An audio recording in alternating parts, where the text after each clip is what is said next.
सब संगत की जय, सब और गोपाल की जय।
अथैतरप्यशक्नोषि कर्तुम् अद्योगमाश्रितः सर्वकर्मफलत्यागं ततः कुरु यथात्मनो। भगवान सिद्धेश्वराचार्य श्री रुक्मिणी पांडुरंगाचार्य श्री सद्गुरु ज्ञानेश्वर महाराज, श्री जगद्गुरु तुकाराम महाराज, श्री संत एकनाथ महाराज यांच्या चरण सानिध्यामध्ये आपण सर्वजण मिळून महान ग्रंथ ज्ञानेश्वरीच्या 12व्या अध्यायाच्या 11व्या श्लोकाचा आपण विचार करतो आहोत. ओवी आहे 125. विषय काय चाललेला आहे? भगवद अर्पण बुद्धीनं कर्म हा विषय. मदर्पण बुद्धी, ऐशिया मदभाव तनुत्यागी अर्जुना, तो सायुज्य सजना माझिया येशू. इथं काय म्हटलं त्याने की अथै तदत्त शक्तोष कर्तुम मध्योगमाश्रिता सर्व कर्म फल त्यागम ततः कुरु यथात्मवान.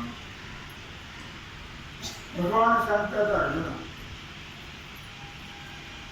जर खरंच हेही करण्याला तू असमर्थ असशील आणि मी सांगितलं तुला सगळे कर्म मला अर्पण कर, मला अर्पण कर, मला अर्पण कर, तुला ऐकायचं कंटाळा आणि मला सांगायचं आला.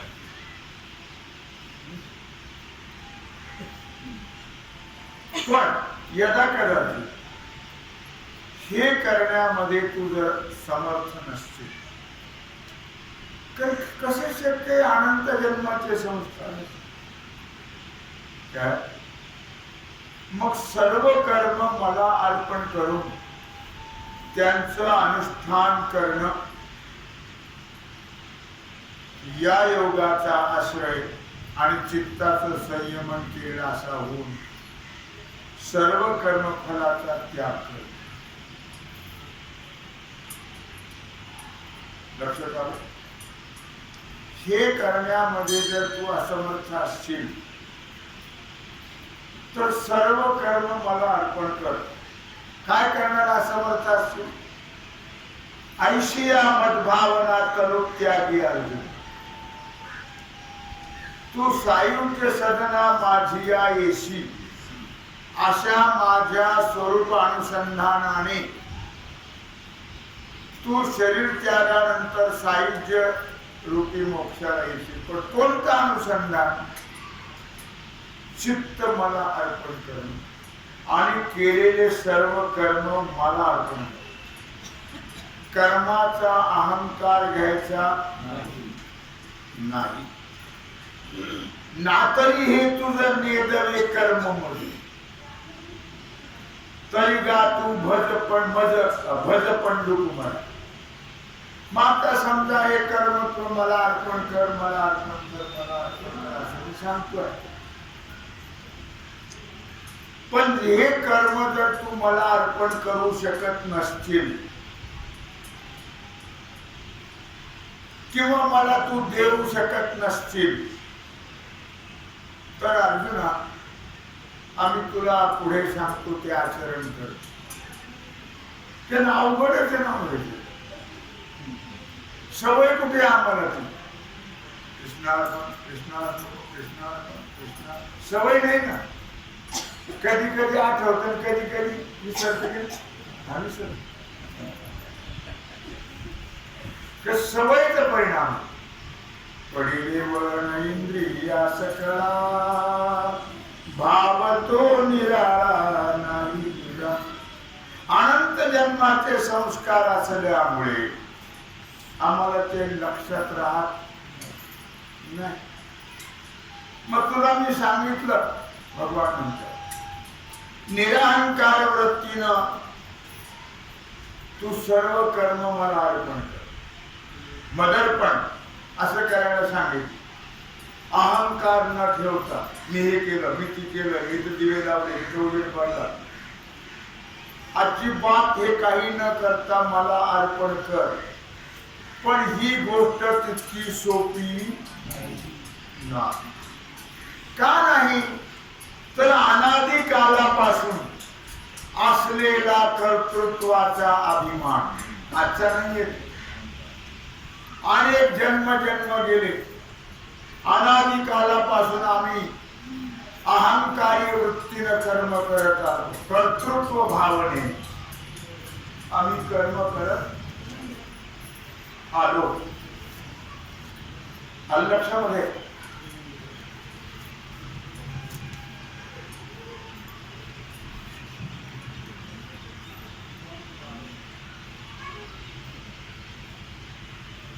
लक्षामध्ये अनादी कालापासून असलेला कर्तृत्वाचा अभिमान एकदम नष्ट होणार नाही. विसरतो राहतो, विसरतो आढळतो, विसरतो आढळतो, एकदम लक्षात राहतो. मग अहंकार हा बलवान आहे फार. षडविकारामध्ये सगळे बलवानच आहेत, तरी पण अहंकार जास्त बलवान. म्हणून जर कर्म समर्पण करणं हे तुला जमत नसेल, किती तळमळ आहे भगवंता, लक्षात घ्या.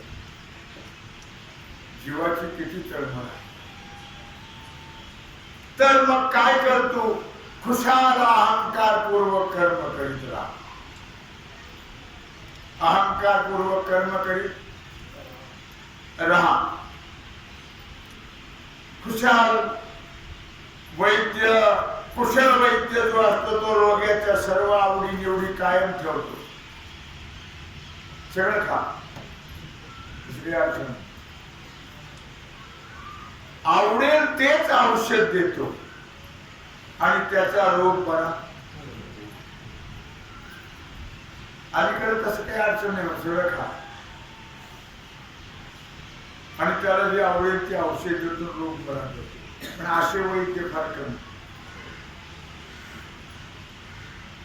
रोग एक, गोळ्या 17 प्रकारच्या. अंदाज आहे, लागू पडली तर पडली, नाही तर पुन्हा बदलून कोर्स. वैद्य धडपुडा पंचानन.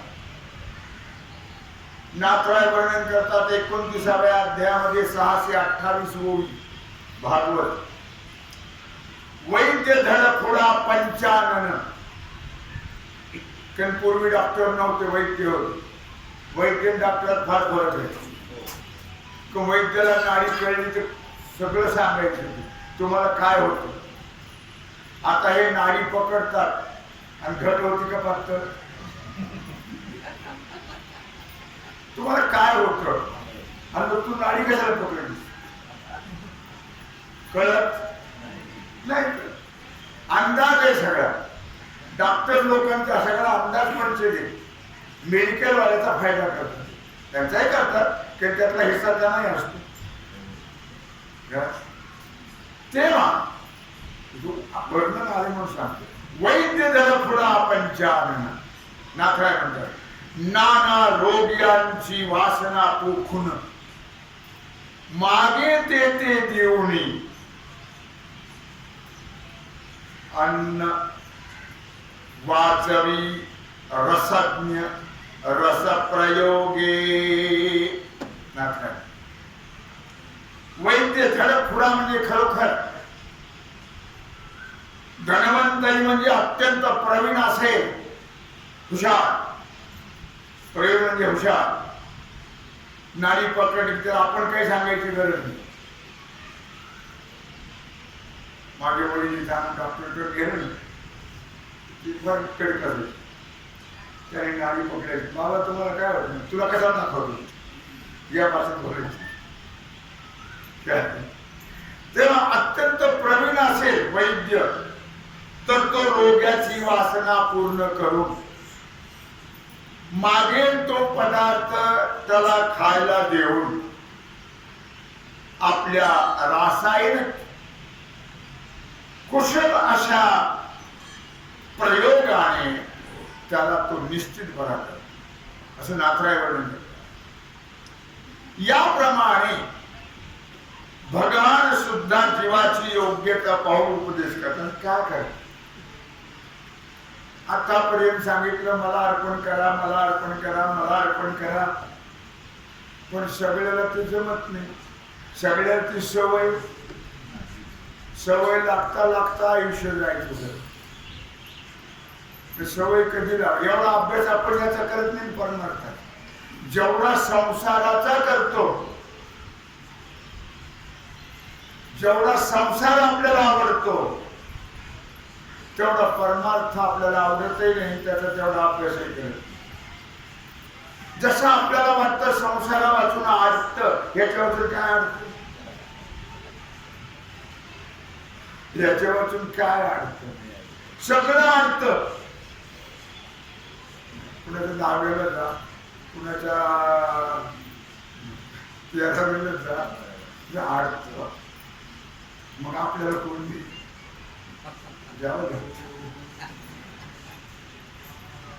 आपण बघायला होतो. पण असे काही माणसं बोलतो, मी मला सांगितली कशा जात तुम्ही, कोण ते, काय प्रकार आहे, इकडे पळ तिकडे पळ तिकडे पळ, कशा करता. मग आपल्याला कोण देईल, म्हणजे हा बघायला येणार. ही दुर्दैवाची गोष्ट आहे, लक्षात ठेवायची. भेद नाते सोयरी झाली. आम्हाला सोयरी संतापेक्षा आणि देवापेक्षा हे बाकीचे छोटे सोयरे जास्त, माफ करा. आणि त्याच्यामध्ये जीव गुंतल्या, परमार्थात तसा गुंतत, परमार्थाचा ध्यास घेत, छंद घेत, जमलं तर जमलं तर.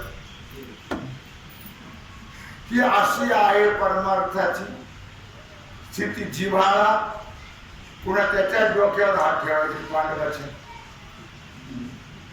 एवढं करून त्यांनी काय केलं, तू काय केलं दिवे लागलं सांग. त्यांनी काय केलं नको सांगू, ते सगळं करतो. पण आपली तेवढी निष्ठा, आपली तेवढी धारणा, आपला तेवढा ध्यास कुठे आहे, जेवढा खोट्या संसाराचा आहे तेवढा परमात्म्याचा आहे नाही. मग याप्रमाणे भगवान सुद्धा जीवाची योग्यता पाहून उपदेश करतात. सांगावं लागतं, तुम्हाला नाही जमत ना सोडून जाऊ, जमत नाही ना सोडून. फार विचार करून टेन्शन घेऊ नका, रोग होतो टेन्शन. बुद्धीच्या पाठीपोटी कर्मा अधिका शेवटी माते बांधणे किरीटी दुवार जरी. मी जे बोलतो यात जर गैर असेल तर मला सांगितलं, मी माघारी घेत जाईल शेवटी. दुसरी काळजी करून की बाबा तुम्ही गैर बोलता, माघा. कळलं. बुद्धीच्या पाठीपोटी कर्मा अधिका शेवटी माते बांधणे किरीटी दुवाड जरी. कर्म करण्यास प्रेरणा देणारी कोण आहे? बुद्धी. कर्म करण्याची प्रेरणा देते कोण? बुद्धी देते. तिच्या अगोदर म्हणा, तिच्या प्रेरणा करण्याच्या अगोदर म्हणा किंवा नंतर म्हणा, अथवा कर्माचा आरंभ करताना म्हणा किंवा कर्म संपल्यावर म्हणा, माझी आठवण करणं. लक्षात घ्या, बुद्धी प्रेरणा देते कर्म करण्याची. ती प्रेरणा देण्याच्या अगोदर म्हणा किंवा कर्म केल्यावर म्हणा किंवा कर्माच्या आरंभी म्हणा किंवा कर्माच्या अंती. अर्थ एकच आहे, अंती म्हणा. जर तुला माझी आठवण होत नसेल, मला अर्पण करायचं, त्याचा फायदा नाही. त्याचा फायदा आपल्याला आहे. भगवंताला अर्पण करून केलेल्या कर्माचा 100% फायदा आपल्याला, त्याला कवडीचा नाही. माणसं आज सगळे स्वार्थी लोभी आहेत, फायद्या करता बघतात. लक्षात, दुसऱ्या करता कोण? संत आणि भगवंत हे दुसऱ्या करता. स्वतः त्याला काय फायदे? आपल्यासारख्या मनात हे डोके खाय कोण करत? घ्या सोडून, जा तिकडे तुम्ही, करा ना त्यांना करा. काय खायचे आम्हाला? तुम्हाला तेच कुठं सांगितलं.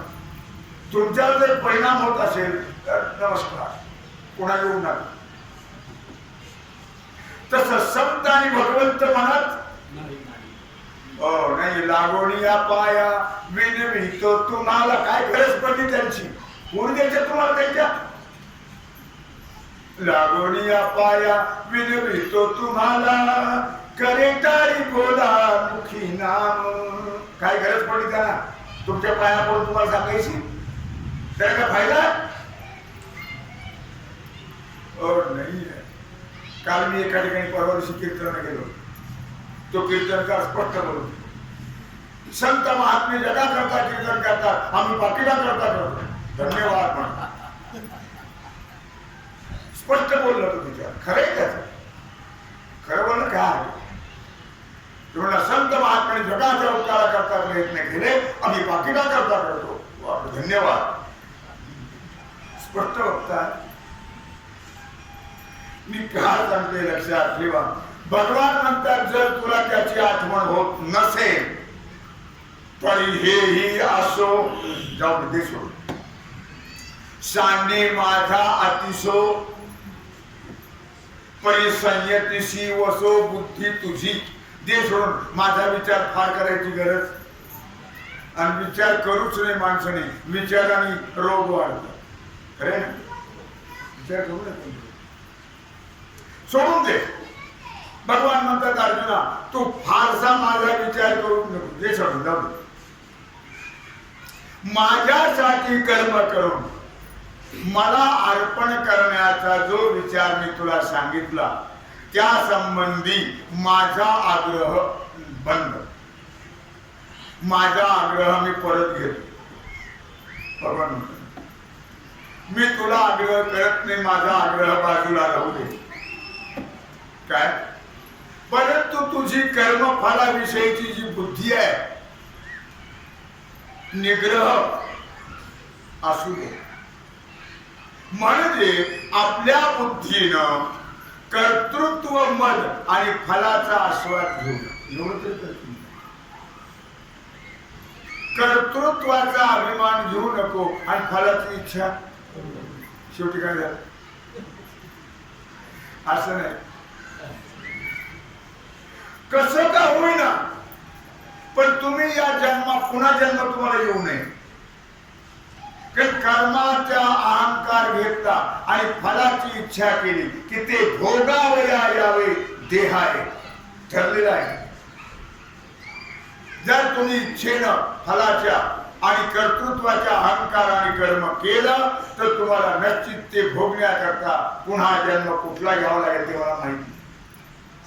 मी पत्ता सांगत कोणता जन्म घ्यावा लागेल कोण पण घ्यावा लागेल ते भोगण्याकरता. लगेच कर्म केलं की लगेच काल मी सांगितलं तुम्हाला पेरलं की 4 महिन्याने त्याचं फळ नाही. या जन्मात करायचं पुढच्या जन्मात भोगायचं. मागच्या जन्मात केलं या जन्मात असा प्रकार. आपल्याला वाटतं लगेच या हाताने दिलं या हाताने की या हातात मिळालं तसा प्रकार नाहीये. हे सर्व क्रियमान आहे. मागचं झालेलं प्रारब्ध आहे.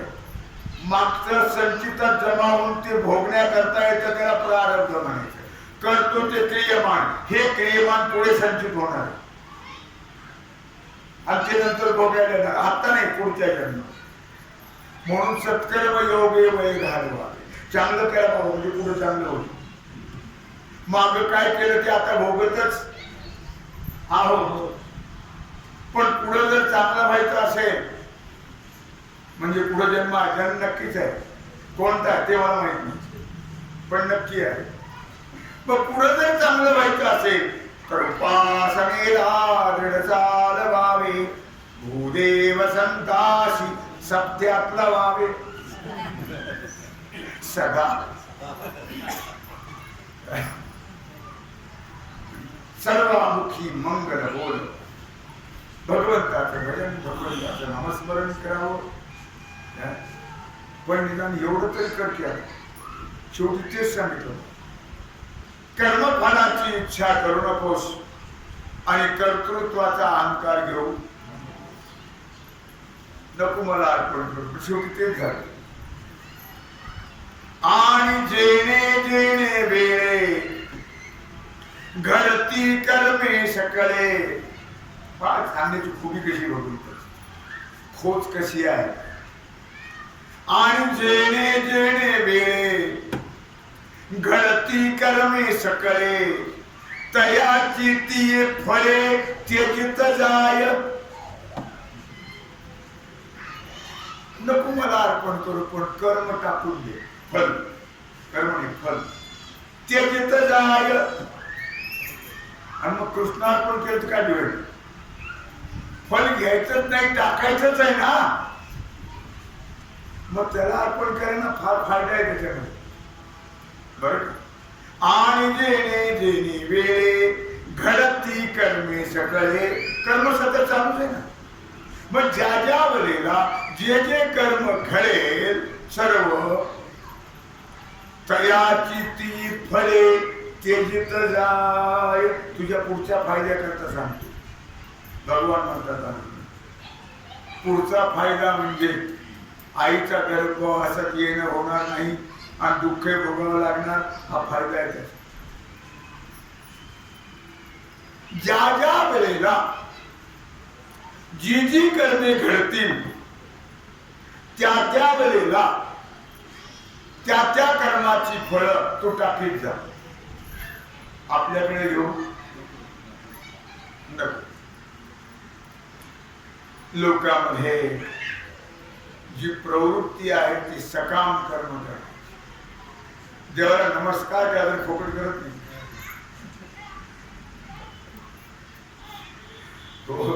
अस्माकं सकुटुंबानां सपरिवाराणां द्विपद चतुष्पद सहितानां क्षेम स्थैर्य आयुः आरोग्य ऐश्वर्य अभिवृद्ध्यर्थं सकल पीडा परिहारार्थं अहम नमस्कारं करोमि.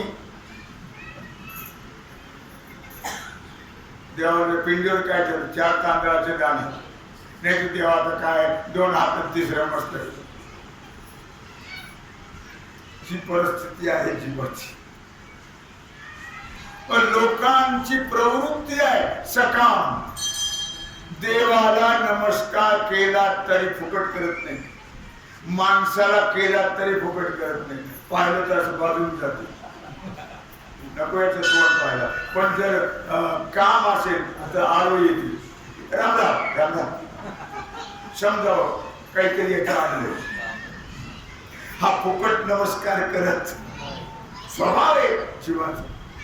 हो काम नसेल तर बाजूला जाते. वेळ कशाला घालवा फुकट. त्याचे 4 शब्द बोलून बऱ्याच शब्द बोलून हा सुरू झालं की ते बंद होत नाही. आपलं होतं लगेच संपावं, ते संपत नाही. त्यापेक्षा आपलं लांब, पण काम असेल तर मग मात्र लावून लक्षात आलं. तेव्हा लोकांची जी प्रवृत्ती आहे कर्म करण्याची, ती सकाम भावनेने करण्याची विशेष करून जास्त आहे. सकाम भावने, निष्काम कर्म करण्याची प्रवृत्ती फार क्वचित बहुअंशाने लोक सकाम कर्माकडेच प्रवृत्त. माऊली ज्ञानराज म्हणतायत दुसऱ्या अध्यायाच्या 267 ओळीतून काय म्हणतात माऊली? तू योगयुक्त होऊनी फळाचा संग टाकुनी मग अर्जुना चित्त देऊनी कली कर्मे. माऊली काय म्हणताय लक्षात? अर्जुना तू योगयुक्त हो, फलाची आसक्ती ठेवू नको, फलाची आसक्ती सोडून कर्माकडे चित्त देऊन कर्म कर, पण फलाची आसक्ती ठेवू नको. चित्त देऊन मग अर्जुना चित्त देऊन करी कर्मे, पण फलाची आसक्ती न ठेवता. लक्षण ते कर्मे तरी वर्तती. दुसराच अध्याय 278 ओळी. ते कर्मे तरी वर्तती परी कर्म फळा नाकळती आणि याता याती लोपती अर्जुना तयाच्या. किती सुंदर सांगितलं.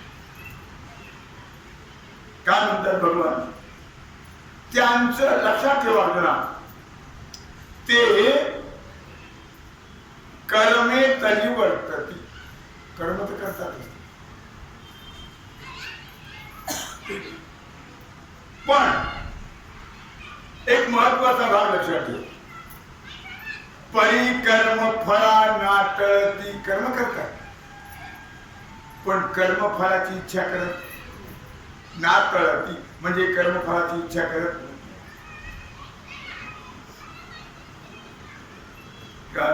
आणि याता या. त्यामुळे काय होतं? आणि याता याती लोपती अर्जुना तयाच्या. त्याच्यामुळे जन्म मरण संपल्या. दुसरी यातायात कोणती जीवनात? कर्मफळाची आशा केली नाही आणि कर्म केले की यातायात जन्म मरणाचं दुःख समाप्त. हे फळ आहे त्याला. कर्मफळाची इच्छा न करता कर्म केलं तर हे फळ. मग तया निरामय भरित पावती पद अच्युत. निष्काम कर्म करण्यात फार फायदा आहे. मी अगोदर सांगितलं. तुम्ही समजा रात्री 2 ला जागे झाला आणि तुम्हाला एखाद्या गोष्टीची आठवण झाली, सगळं वाटोळच होते. तोच विचार डोक्यात, झोप निघून शी परिस्थिती होत नाही निष्काम कर्म करणाऱ्याची. हे लक्षात घ्या. त्याचा अनुभव तुम्ही घ्या आणि घेता आलो तर आपण सगळे, तुम्ही सगळे आपण सगळे काय म्हणून सांगितलं या ठिकाणी. मग निरामय भरित पावती पद अच्युत. फलाच्या इच्छेने कर्म केलं नाही तर ते निरामय होतात. कोणा डोक्यात कुठला विचार राहत नाही. निरामय भरित पावती पद अच्युत. ज्या पदाचा कधीही नाश नाही अशा सोही परम पद पावेगा. सोही परम पद पावेगा जो हरि को भजे सदा.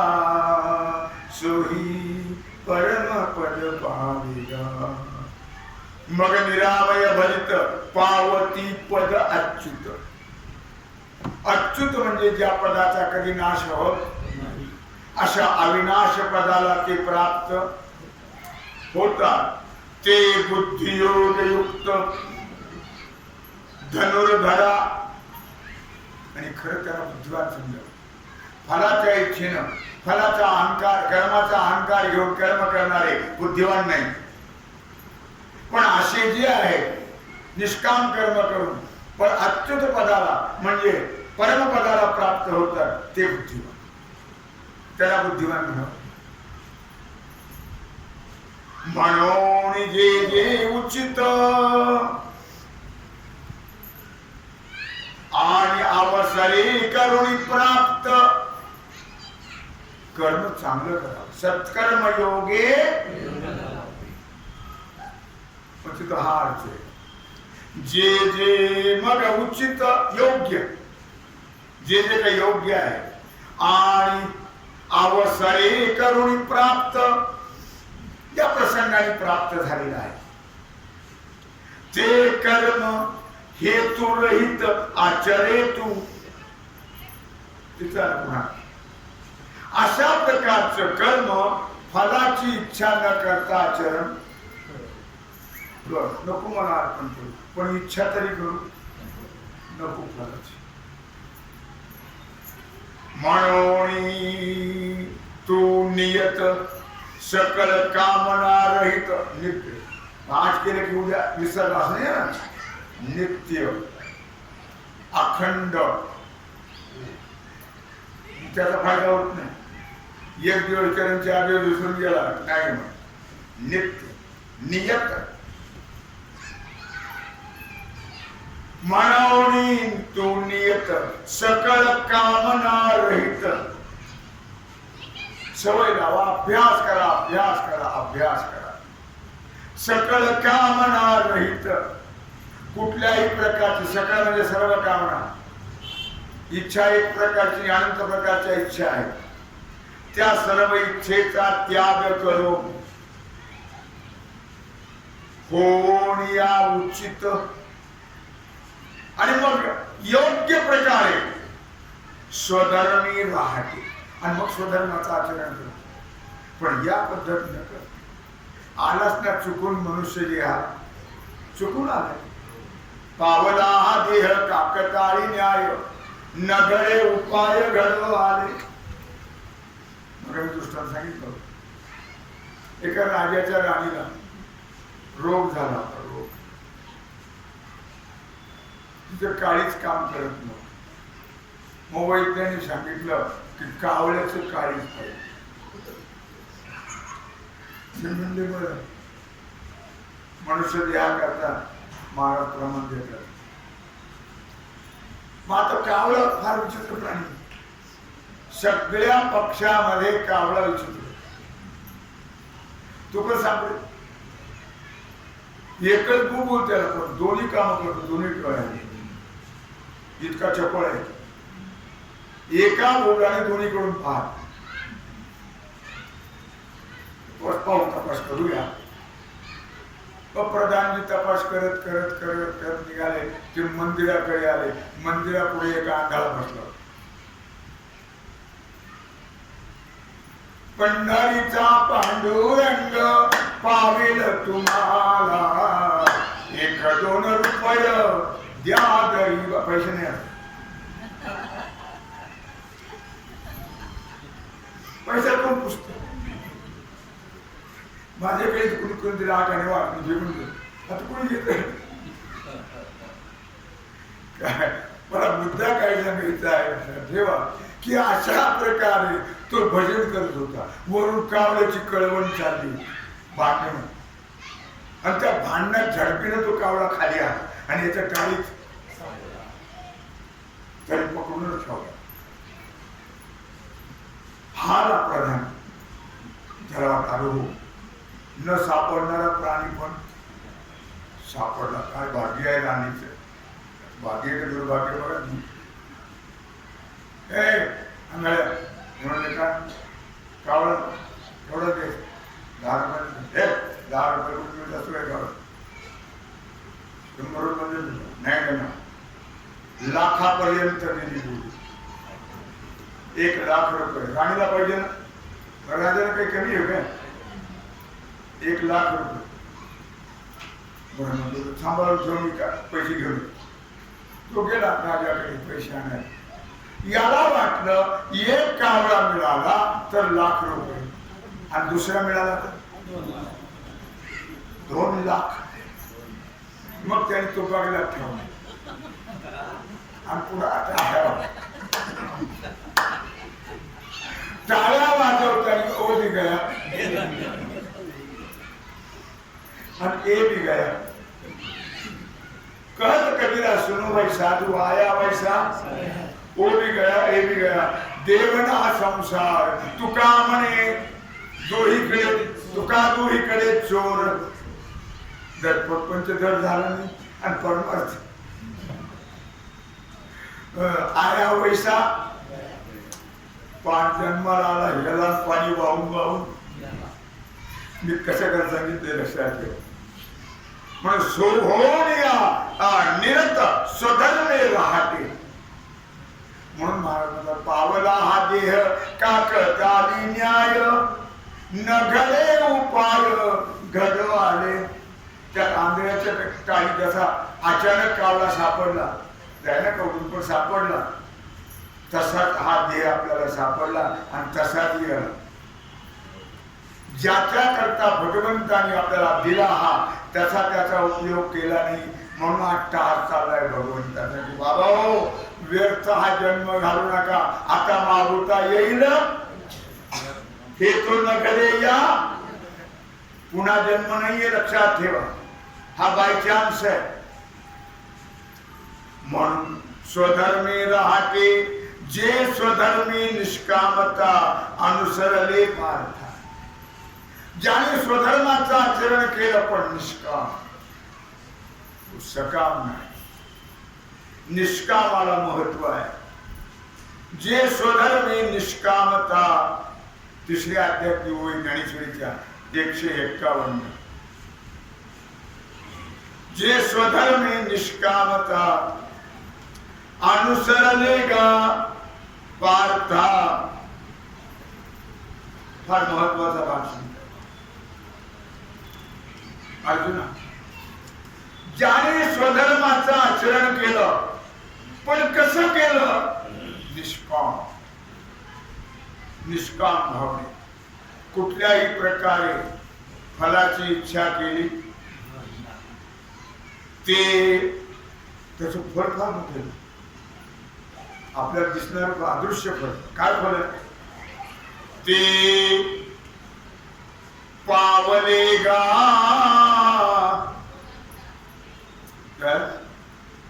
कैवल्य पदा तत्वता. ते कैवल्य पदाला प्राप्त म्हणजे मोक्ष पदाला प्राप्त झाले असा फायदा सांगतात. फायदा जर पाहिला तर मनुष्य त्या फायद्याकडे पाहत असतो. मग हा फायदा सामान्य आहे का विशेष आहे? विशेष लक्षात.